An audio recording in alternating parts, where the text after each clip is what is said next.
కేటీఆర్ గారి నాయకత్వం, చెల్మల్ లచ్చన్న గారి నాయకత్వం, వద్దురా నాయన వద్దురా కానీ కొనసాగించాలి కళ్యాణ లక్ష్మి పథకాన్ని, కళ్యాణ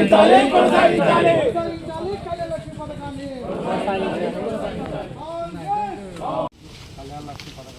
పునరుద్ధరించాలని ప్రభుత్వం పేదల సంక్షేమం కోసం కళ్యాణ లక్ష్మి పథకాన్ని ప్రవేశపెట్టింది. ఈ కాంగ్రెస్ ప్రభుత్వం కళ్యాణ లక్ష్మి పథకాన్ని రిజర్వేషన్ కుట్రపడుతుందని టీఆర్ఎస్ ప్రభుత్వం మండల శాఖ పక్షాన ఈ వారం రాష్ట్ర ప్రభుత్వానికి విన్నవించాలని కోరుతూ మీకు ఈ వినతిపత్రం మండల కేంద్రంలో బీఆర్ఎస్ పార్టీ మండల శాఖ ఆధ్వర్యంలో స్థానిక చందుర్తి మండల తహసీల్దార్కు వినతి పత్రం ఇవ్వడం జరిగింది. దేనికోసం అంటే కళ్యాణ లక్ష్మి పథకాన్ని యథాతథంగా కొనసాగించాలని డిమాండ్ చేస్తూ ఈరోజు తహసీల్దార్ గారికి వినతి పత్రం ఇవ్వడం జరిగింది మా మండల శాఖ ఆధ్వర్యంలో. గత ప్రభుత్వం తెలంగాణ రాష్ట్రం సాధించుకున్న తర్వాత గౌరవ కేసీఆర్ గారు తెలంగాణలో ఆడబిడ్డల పరిస్థితి, ఒక ఆడబిడ్డ పెళ్ళి అయితే ఆ కుటుంబం పడే వేదన, మనోవేదన, బాధ, ఆ యొక్క పేదరికము, ఆ యొక్క దుర్భర జీవితం గడిపేటువంటి కుటుంబాలను చూసిన కేసీఆర్ గారు ఒకప్పుడు తెలంగాణ మొత్తం ఎడారిగా ఉన్న సందర్భంలో ఒక ఆడబిడ్డ పెళ్లి చేద్దామంటే వాళ్ళు పడే తపన, బాధ అది ఒక వర్ణాతీతం. అటువంటి బాధ నుంచి, కష్టాల నుంచి, కన్నీళ్ళ నుంచి తెలంగాణ రాష్ట్రం సాధించుకున్న తర్వాత తెలంగాణ అస్తిత్వం నుంచి ఎదిగి వచ్చిన కేసీఆర్ గారు కళ్యాణ లక్ష్మి పథకాన్ని పెట్టి, ముస్లింలకు షాదీ ముబారక్ పథకాన్ని పెట్టి, ఆడబిడ్డ పెళ్ళి అయితే కులమత భేదాలు లేకుండా ₹1,00,000 వాళ్ళ కుటుంబానికి ఇచ్చేటువంటి ఒక బృహత్తరమైనటువంటి పథకాన్ని పెడితే ఈ దొంగ కాంగ్రెస్ వచ్చిన తర్వాత రేవంత్ రెడ్డి కపట నాటకంతో ఒక కుట్రపూరితంగా ఉన్న సంక్షేమ పథకాలు ఊడబీకి పేదలకు అందాల్సిన సంక్షేమ పథకాలు అందకుండా ఇప్పటికే రైతు బంధు లేదు, రైతు బీమా లేదు, ఇవాళ 4,000 పెన్షన్ చేస్తా 4,000 పెన్షన్ పెంచలేడు, అనేక రకాలుగా ఇబ్బంది గురి చేస్తూ ఉన్నారు. కాబట్టి ఈ కళ్యాణ లక్ష్మి పథకాన్ని యథాతథంగా కొనసాగించాలని మేము డిమాండ్ చేస్తూ ఉన్నాం. బీఆర్ఎస్ మండల శాఖ ఆధ్వర్యంలో కేసీఆర్ యొక్క మానస పుత్రిక కళ్యాణ లక్ష్మి పథకాన్ని కోర్టు స్టే ఇచ్చినటువంటి సందర్భంలో మరి ఆ కోర్టు స్టేను తొలగించి ఈ రాష్ట్ర ప్రభుత్వం బాధ్యత వహించి స్టేను తొలగించి యథావిధిగా మరి కళ్యాణ లక్ష్మి పథకాన్ని కొనసాగించాలనే ఉద్దేశంతో బీఆర్ఎస్ శ్రేణులంతా కలిసి కూడా ఎంఆర్ఓ గారికి వినతి పత్రాన్ని ఇవ్వడం జరిగింది. మీరు ఎన్నికల సమయంలో మరి కళ్యాణ లక్ష్మితో పాటుగా ₹1,00,000తో పాటుగా తులం బంగారం ఇస్తామని చెప్పి హామీ ఇచ్చి మరి దొంగదారిన మీరు గద్దెనెక్కిన తర్వాత ఇది తులం బంగారము దేవుడెరుగు, కనీసం కేసీఆర్ ఇచ్చినటువంటి ₹1,00,000కే ఇప్పుడు ఎసరు పెట్టేటువంటి కార్యక్రమాన్ని మీరు తీసుకొచ్చారు.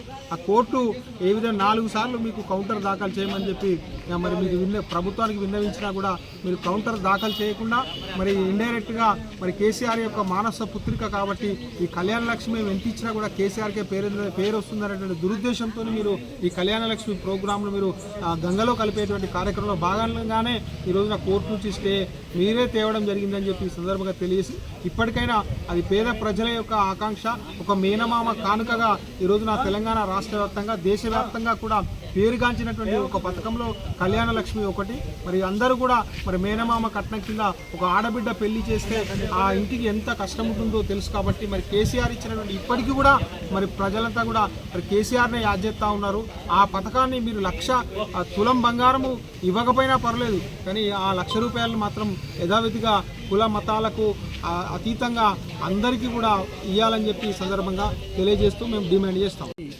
ఆధ్వర్యంలో తెలంగాణ రాష్ట్ర తొలి ముఖ్యమంత్రి గౌరవనీయులు కేసీఆర్ గారు నిరుపేదల సంక్షేమ ధ్యేయంగా ఆడబిడ్డలకు ఒక మేనమామలాగా తాను ప్రతి పెళ్లి చేసుకున్న ఆడపిల్లకు ముఖ్యంగా నిరుపేదలకు ₹1,00,000 ఇచ్చి కళ్యాణ లక్ష్మి ద్వారా వారి పెళ్లి తంతు నిర్వహించడంలో కీలక భూమిక పోషించినటువంటి పథకాన్ని ఈ కాంగ్రెస్ ప్రభుత్వం అటకెక్కించేందుకు హైకోర్టు 4 సార్లు అవకాశం ఇచ్చినప్పటికీ హైకోర్టులో కౌంటర్ దాఖలు చేయకుండా ఇవాళ కళ్యాణ లక్ష్మి పథకంపై స్టే రావడం ఈ కాంగ్రెస్ పార్టీ కుట్రపూరిత వైఖరికి నిదర్శనం.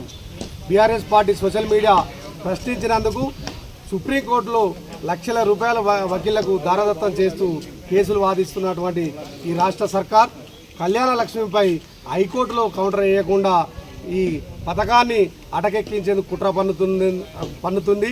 ఇలాంటి చర్యలు మానుకోవాలి. గ్రామీణ ప్రాంతాల్లో ముఖ్యంగా పేద బిడ్డలకు పెళ్లిళ్ళు చేయాలంటే ఇలా తల్లిదండ్రులు అనేక అవస్థలు పడాల్సినటువంటి దుస్థితి నెలకొంది. వారికి కంటితూర్పు చర్యగా వారికి మేనమామగా నిలబడి కళ్యాణ లక్ష్మిని ప్రతిష్టాత్మకంగా ప్రవేశపెట్టి పేద ప్రజలకు మేనమామై ఆ పథకాన్ని ఇప్పటి వరకు దిగ్విజయంగా కొనసాగిస్తున్నటువంటి తరుణంలో కాంగ్రెస్ పార్టీ తులం బంగారం ఇస్తాం, మేము అధికారంలోకి వస్తే ₹1,00,000 ఇస్తామని ప్రగల్భాలు పలికి ₹1,00,000 ఇచ్చుడేమో కానీ తులం బంగారం అసలు ఊసే లేదు, ₹1,00,000కి ఎసరు పెట్టే పరిస్థితి నెలకొంది. ఈ యావత్ తెలంగాణ రాష్ట్ర ప్రజానికం రేవంత్ రెడ్డి ముఖ్యంగా కాంగ్రెస్ ప్రభుత్వం చేస్తున్నటువంటి సంక్షేమ వ్యతిరేక కార్యక్రమాలను గమనిస్తుంది. మీకు బుద్ధి చెప్పే టైం ప్రజలు వేచి చూస్తున్నారు.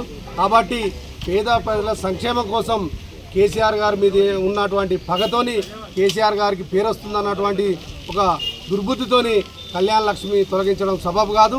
పేద ప్రజల సంక్షేమం కోసం కళ్యాణ లక్ష్మి పథకాన్ని యథావిధిగా కొనసాగించాలని డిమాండ్ చేస్తూ ఈరోజు చందుర్తి మండల బీఆర్ఎస్ పార్టీ పక్షాన గౌరవ తహసీల్దార్ గారికి, చందుర్తి తహసీల్దార్ గారికి వినతిపత్రం ఇచ్చి ఈ రాష్ట్ర ప్రభుత్వాన్ని కళ్ళు తెరిపించాలని మరోమారు మేము వారిని విజ్ఞప్తి చేసి ఈ రాష్ట్ర ప్రభుత్వం కూడా వెంటనే కళ్యాణ లక్ష్మి పథకంతో పాటు ఇచ్చిన మాట ప్రకారం తులం బంగారం ప్రతి ఒక్కరికి ఇవ్వాలని, లేని పక్షంలో ఇప్పటికే మీరు ఇచ్చినటువంటి హామీలు ఏ ఒక్కటి పూర్తి చేయకుండా పింఛన్లు 4,000 అన్నారు, దానికి ఊసే లేదు.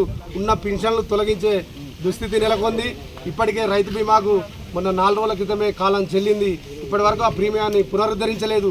ఇట్లాంటి సంక్షేమ వ్యతిరేక కార్యక్రమాలకు పాల్పడుతున్నటువంటి కాంగ్రెస్ ప్రభుత్వానికి బుద్ధి చెప్పేందుకు సమయం ఆసనమైంది. కాబట్టి మా చందుర్తి బీఆర్ఎస్ మండల శాఖ పక్షాన ఈ రాష్ట్ర ప్రభుత్వాన్ని పేద ప్రజలకు ఇచ్చినటువంటి ప్రతి హామీని నెరవేర్చాలని డిమాండ్ చేస్తూ జై పత్రిక కళ్యాణ లక్ష్మి మరియు షాదీ ముబారక్ పథకాల గురించి కోర్టు స్టే ఇవ్వడం జరిగింది.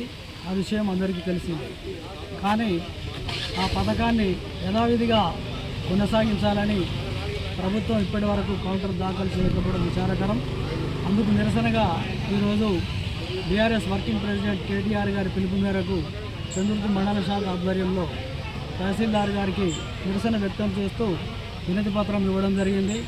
ఫిరాయింపు ఎమ్మెల్యేలను, ప్రభుత్వ పెద్దల అవినీతిని కాపాడడానికి ఎందరో గొప్ప గొప్ప వకీళ్లను పెట్టే ఈ ప్రభుత్వం కళ్యాణ లక్ష్మి పథకం కొరకు పునరుద్ధరించాలని కౌంటర్ దాఖలు చేయకపోవడం ప్రజలు గమనిస్తున్నారు. ఇది ఎందుకంటే క్రమక్రమంగా ఈ పథకం ఎగవేతకే కుట్ర జరుగుతుందేమో అనే అనుమానం ప్రజల్లో బలంగా ఉంది. కాబట్టి ఇప్పటికైనా ప్రభుత్వం ఆలోచించి వెంటనే కళ్యాణ లక్ష్మి పథకం యథావిధిగా కొనసాగించాలని కౌంటర్ దాఖలు చేసి తమ చిత్తశుద్ధిని నిరూపించుకోవాలని ప్రభుత్వాన్ని డిమాండ్ చేస్తున్నాం.